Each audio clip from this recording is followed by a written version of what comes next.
My name is Chad Collin, and I'm a business lawyer and a shareholder at a law firm called Morella and Associates, located in the North Hills of Pittsburgh, PA, where I practice in our law firm's corporate commercial practice group and its litigation practice group. This is the second video in my series designed to educate business owners and decision makers on the litigation process so they don't plunge headlong into the fray without having clear expectations in terms of expenditure of time, treasure, attention, and stress. I like to go to court. I think it's challenging, it's engaging, it's intellectually stimulating, and candidly, it's a source of revenue. But you should know what you're getting yourself into before you decide to participate in the process. The first thing that happens is some sort of dispute develops between two parties. This could be just about any type of dispute. Most of the time, the dispute is focused on money. Party A thinks Party B owes them money. Party B doesn't think so. So Party A wants to make a claim against Party B. Usually, this will start with what's called a demand letter. A demand letter is a letter sent by a lawyer to an opposing party or the opposing party's lawyer if the party is represented, explaining what the claim is, explaining why Party A is mad at Party B. The demand letter will briefly lay out the facts and state a legal reason why the demanding party should get what it wants. It might say something like, Party B owes us money under this contract. Here's a copy of the contract. Here's how we complied with the contract. You haven't paid us yet, so pay us now. By this point, Party B is probably already aware that Party A is mad. But now Party B is formally on notice that Party A is not going to take this lying down. It's meant to be a clear indication that Party A is serious and is not going to take no for an answer. The demand letter is almost always going to end with two sentences. One, if you don't give us what we're asking for within X number of days, we're going to sue you. And two, it's not good for anybody if this goes to court, so we're willing to listen to you if you have some sort of proposal that's not exactly what we're asking for, but would be a reasonable compromise. This is the invitation to negotiate. And you might say to yourself, why would I offer to negotiate at this point? I've given them every opportunity in the world to negotiate with me, and they just kept stonewalling, so I hired a lawyer. Fair point. Here's why this is different than just the company or the business owner making that suggestion.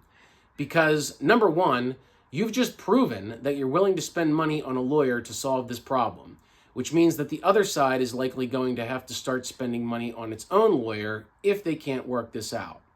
Number two, having negotiations through intermediaries like lawyers can often lower the temperature and take the personal, emotional issues out of the equation. You and the business owner who owes you money are probably at loggerheads if you've decided to involve a lawyer.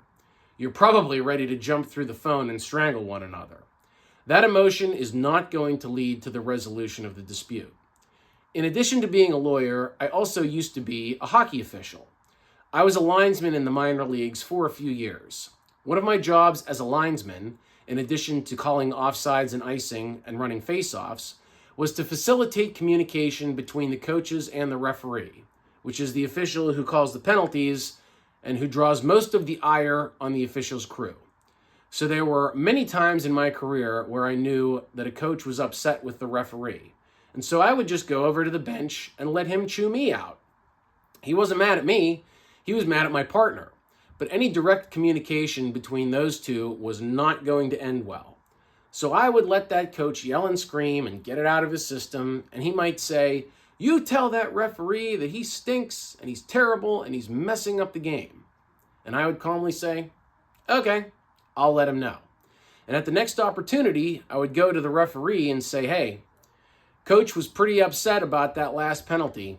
He wanted me to let you know." And that would be it.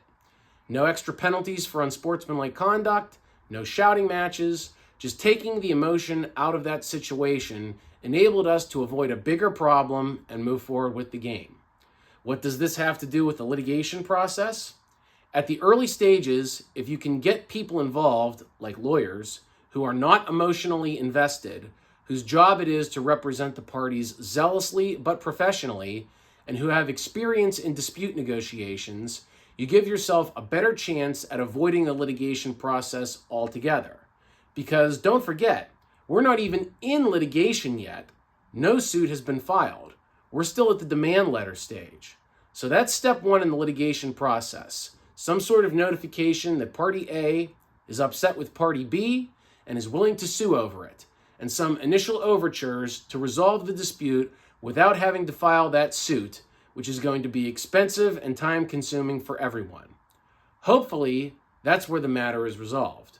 But if not, that's when things move to the next step, the complaint, which I'll talk about in the next video. I'm Chad Collin, business lawyer at Morella & Associates in the North Hills of Pittsburgh, and thanks for watching.